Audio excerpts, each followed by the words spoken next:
A long time ago, when the world was much younger than it is now, people told and believed a great many wonderful stories about wonderful things which neither you nor I have ever seen.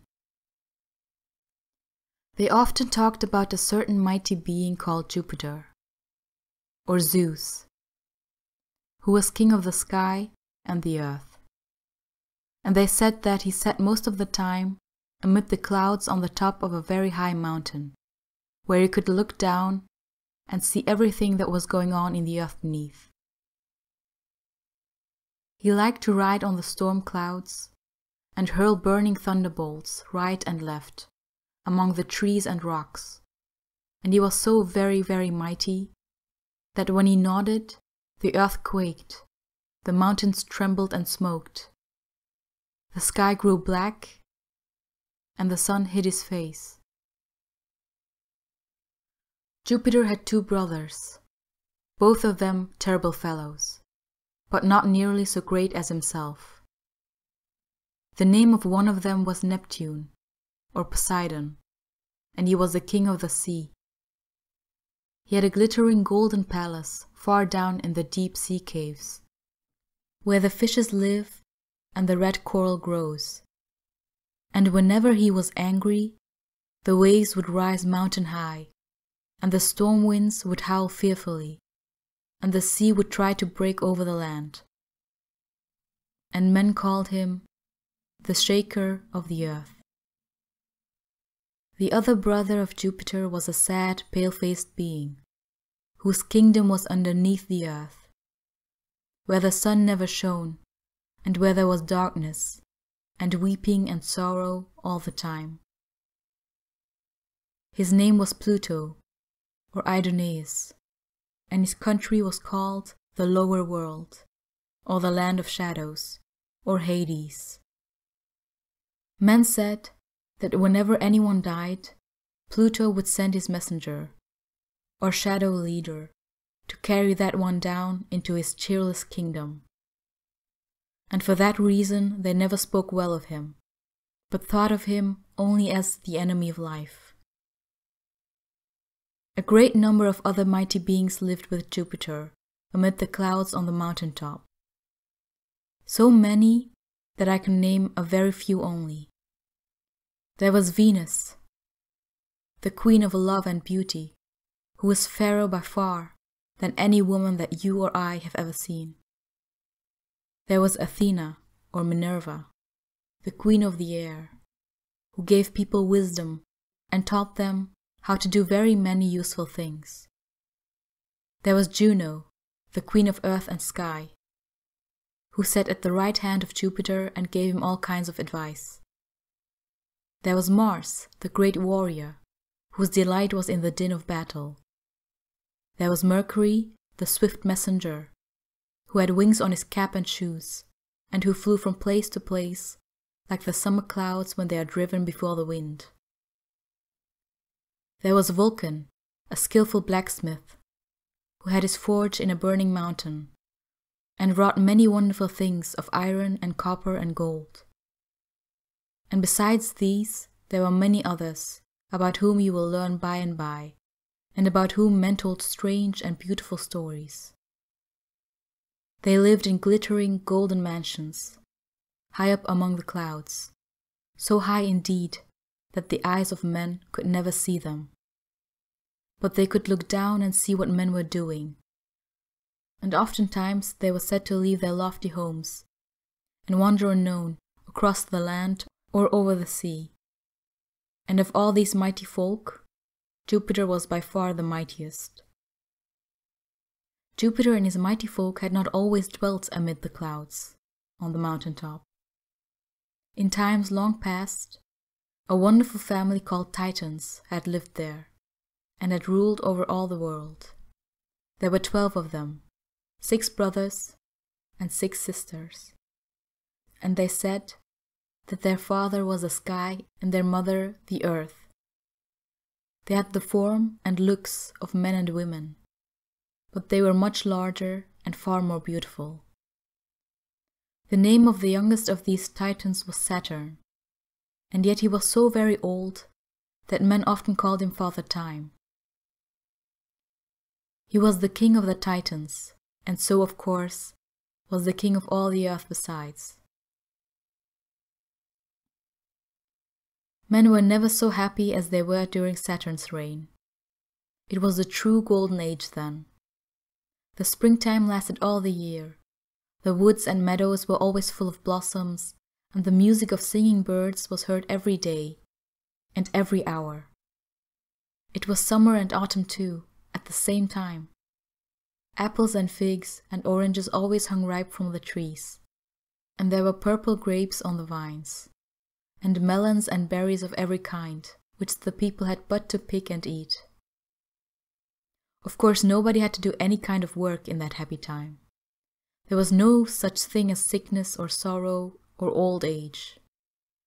Men and women lived for hundreds and hundreds of years, and never became grey or wrinkled or lame, but were always handsome and young. They had no need of houses, for there were no cold days, nor storms, nor anything to make them afraid. Nobody was poor, for everybody had the same precious things: the sunlight, the pure air, the wholesome water of the springs, the grass for a carpet, the blue sky for a roof, the fruits and flowers of the woods and meadows. So, of course, no one was richer than another, and there was no money, nor any locks or bolts, for everybody was everybody's friend, and no man wanted to get more of anything than his neighbors had. When these happy people had lived long enough, they fell asleep, and their bodies were seen no more. They flitted away through the air, and over the mountains, and across the sea, to a flowery land in the distant west. And some men say that, even to this day, they are wandering happily hither and thither about the earth, causing babies to smile in their cradles, easing the burdens of the toil-worn and sick, and blessing mankind everywhere. What a pity it is that this golden age should have come to an end. But it was Jupiter and his brothers who brought about the sad change. It is hard to believe it, but men say that Jupiter was the son of the old Titan king, Saturn, and that he was hardly a year old when he began to plot how he might wage war against his father. As soon as he was grown up, he persuaded his brothers, Neptune and Pluto, and his sisters, Juno, Ceres and Vesta, to join him, and they vowed that they would drive the Titans from the earth. Then followed a long and terrible war, but Jupiter had many mighty helpers. A company of one-eyed monsters, called Cyclopes, were kept busy all the time, forging thunderbolts in the fire of burning mountains. 3 other monsters, each with 100 hands, were called in to throw rocks and trees against the stronghold of the Titans. And Jupiter himself hurled his sharp lightning darts so thick and fast that the woods were set on fire, and the water in the rivers boiled with the heat. Of course, good, quiet old Saturn and his brothers and sisters could not hold out always against such foes as these. At the end of 10 years, they had to give up and beg for peace. They were bound in chains of the hardest rock and thrown into a prison in the lower worlds, and the Cyclopes and the 100-handed monsters were sent there to be their jailers and to keep guard over them forever. Then men began to grow dissatisfied with their lot. Some wanted to be rich and own all the good things in the world. Some wanted to be kings and rule over the others. Some who were strong wanted to make slaves of those who were weak.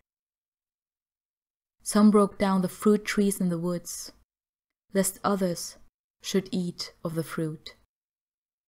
Some, for mere sport, hunted the timid animals which had always been their friends. Some even killed these poor creatures and ate their flesh for food. At last, instead of everybody being everybody's friend, everybody was everybody's foe. So in all the world, instead of peace, there was war. Instead of plenty, there was starvation. Instead of innocence, there was crime.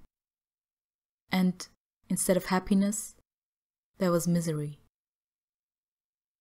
And that was the way in which Jupiter made himself so mighty.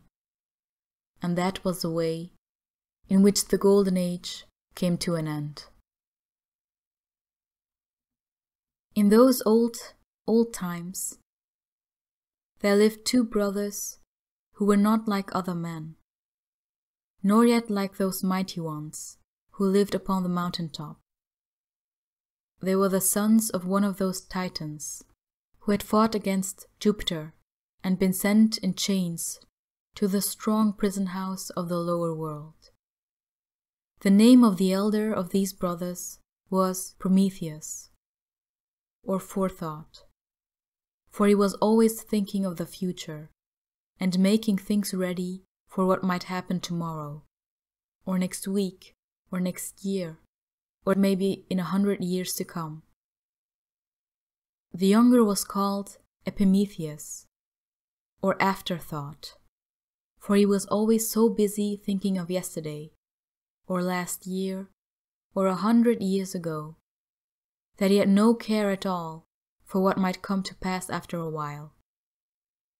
For some cause, Jupiter had not sent these brothers to prison with the rest of the Titans. Prometheus did not care to live amid the clouds on the mountain-top. He was too busy for that. While the mighty folk were spending their time in idleness, drinking nectar and eating ambrosia, he was intent upon plans for making the world wiser and better than it had ever been before. He went out amongst men to live with them and help them, for his heart was filled with sadness when he found that they were no longer happy, as they had been during the golden days when Saturn was king. Ah, how very poor and wretched they were. He found them living in caves and in holes of the earth, shivering with the cold because there was no fire, dying of starvation, hunted by wild beasts, and by one another, the most miserable of all living creatures. If they only had fire, said Prometheus to himself, they could at least warm themselves and cook their food, and after a while they could learn to make tools and build themselves houses. Without fire, they are worse off than the beasts. Then he went boldly to Jupiter and begged him to give fire to men, that so they might have a little comfort through the long dreary months of winter. Not a spark will I give, said Jupiter. No, indeed. Why, if men had fire, they might become strong and wise like ourselves, and after a while they would drive us out of our kingdom. Let them shiver with cold, and let them live like the beasts. It is best for them to be poor and ignorant, that so we mighty ones may thrive and be happy. Prometheus made no answer, but he had set his heart on helping mankind, and he did not give up. He turned away and left Jupiter and his mighty company forever. As he was walking by the shore of the sea, he found a reed, or as some say, a tall stalk of fennel, growing. And when he had broken it off, he saw that its hollow center was filled with a dry, soft pith, which would burn slowly and keep on fire for a long time. He took the long stalk in his hands and started with it towards the dwelling of the sun in the far east. Mankind shall have fire in spite of the tyrant who sits on the mountain-top, he said. He reached the place of the sun in the early morning just as the glowing golden orb was rising from the earth and beginning his daily journey through the sky. He touched the end of the long reed to the flames, and the dry pith caught on fire and burned slowly. Then he turned and hastened back to his own land, carrying with him the precious spark hidden in the hollow center of the plant.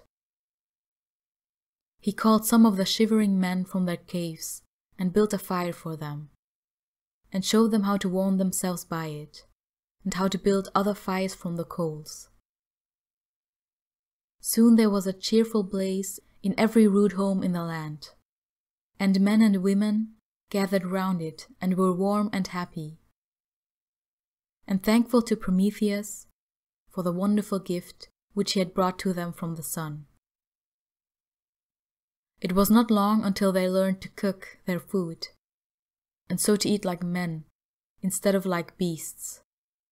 They began at once to leave off their wild and savage habits, and instead of lurking in the dark places of the world, they came out into the open air and the bright sunlight, and were glad because life had been given to them. After that, Prometheus taught them, little by little, 1,000 things.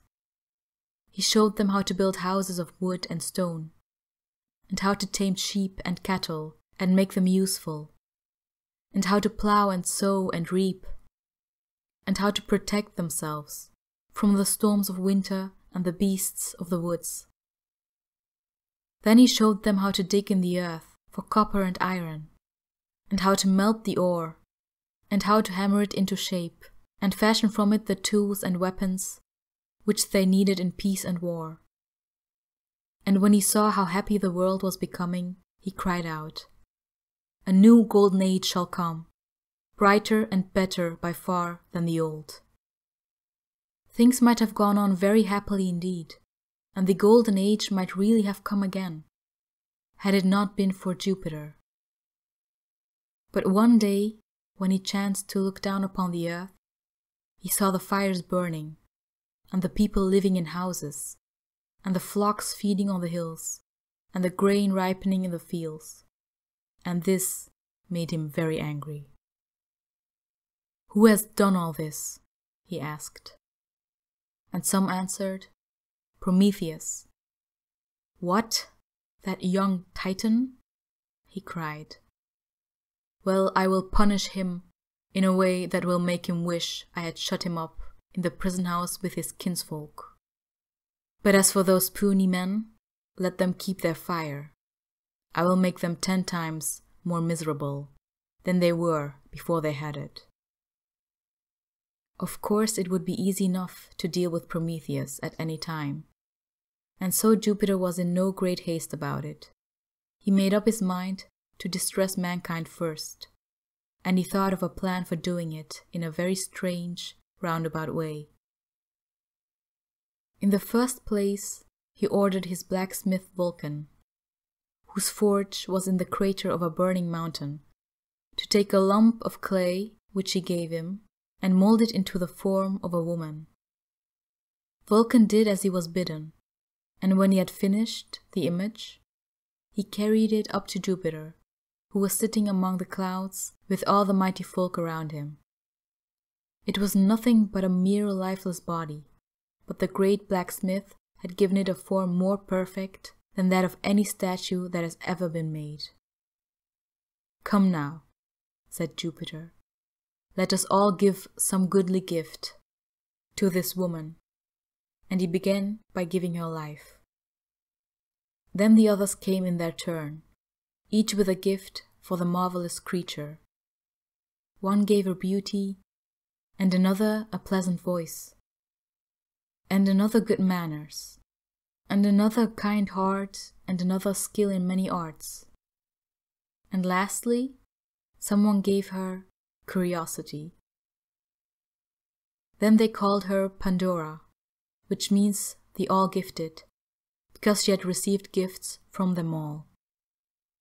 Pandora was so beautiful and so wondrously gifted that no one could help loving her. When the mighty folk had admired her for a time, they gave her to Mercury, the light-footed, and he led her down the mountainside to the place where Prometheus and his brother were living and toiling for the good of mankind. He met Epimetheus first and said to him, "Epimetheus, here is a beautiful woman whom Jupiter has sent to you to be your wife."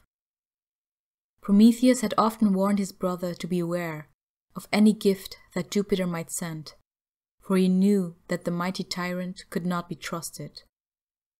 But when Epimetheus saw Pandora, how lovely and wise she was, he forgot all warnings and took her home to live with him and be his wife.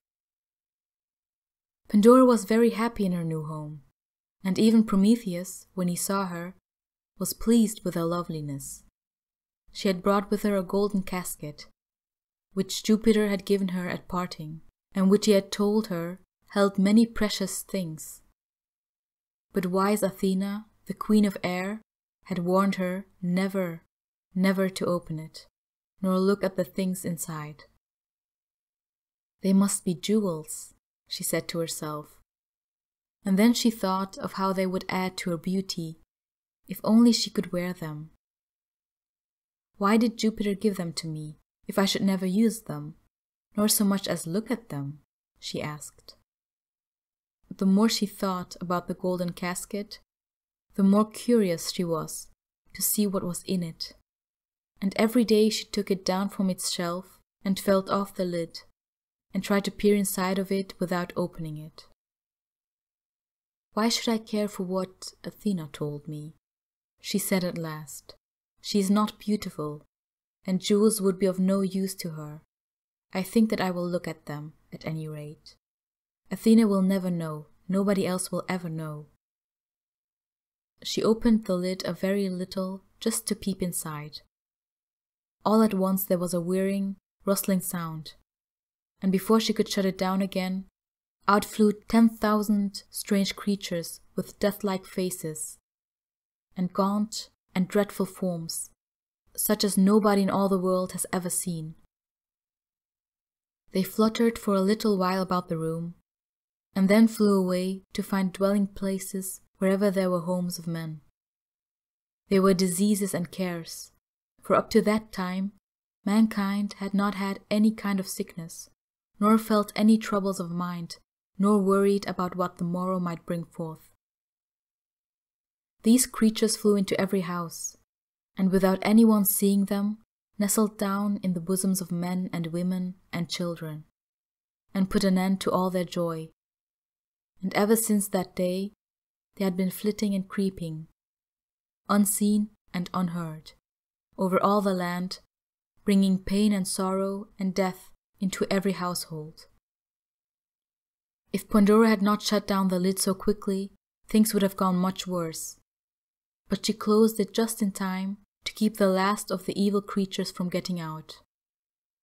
The name of this creature was Foreboding, and although he was almost half out of the casket, Pandora pushed him back and shut the lid so tight that he could never escape.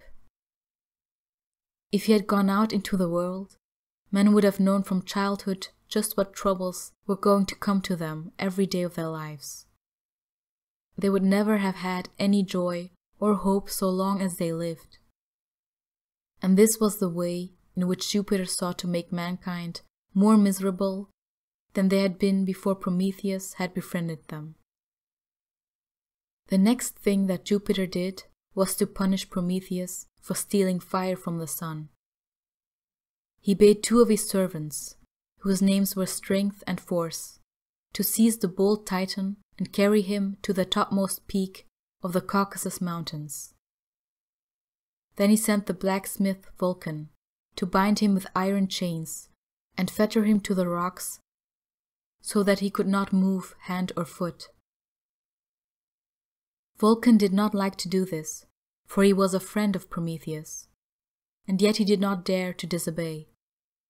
And so the great friend of men, who had given them fire and lifted them out of their wretchedness and shown them how to live, was chained to the mountain peak, and there he hung, with the storm winds whistling always around him, and the pitiless hail beating his face, and fierce eagles shrieking in his ears and tearing his body with their cruel claws. Yet he bore all his sufferings without a groan, and never would he beg for mercy or say that he was sorry for what he had done. Year after year and age after age, Prometheus hung there. Now and then, old Helios, the driver of the sun car, would look down upon him and smile. Now and then, flocks of birds would bring him messages from far-off lands. Once the ocean nymphs came and sang wonderful songs in his hearing. And oftentimes men looked up to him with pitying eyes and cried out against the tyrant who had placed him there. Then, once upon a time, a white cow passed that way, a strangely beautiful cow with large, sad eyes and a face that seemed almost human. She stopped and looked up at the cold grey peak and the giant body which was chained there. Prometheus saw her and spoke to her kindly. "I know who you are," he said. "You are Io, who was once a fair and happy maiden in distant Argos. And now, because of the tyrant Jupiter and his jealous queen, you are doomed to wander from land to land in that unhuman form. But do not lose hope. Go on to the southward, and then to the west. And after many days, you shall come to the great river Nile. There you shall again become a maiden, but fairer and more beautiful than before, and you shall become the wife of the king of that land, and shall give birth to a son, from whom shall spring the hero who will break my chains and set me free. As for me, I bide in patience the day which not even Jupiter can hasten or delay. Farewell." Poor Io would have spoken, but she could not. Her sorrowful eyes looked once more at the suffering hero on the peak, and then she turned and began her long and tiresome journey to the land of the Nile. Ages passed, and at last a great hero, whose name was Hercules, came to the land of the Cossiers. In spite of Jupiter's dread thunderbolts and fearful storms of snow and sleet, he climbed the rugged mountain peak. He slew the fierce eagles that had so long tormented the helpless prisoners on those craggy heights. And with a mighty blow, he broke the fetters of Prometheus and set the grand old hero free. "I knew that you would come," said Prometheus. 10 generations ago I spoke of you to Io, who was afterwards the queen of the land of the Nile. And Io, said Hercules, was the mother of the race from which I am sprung.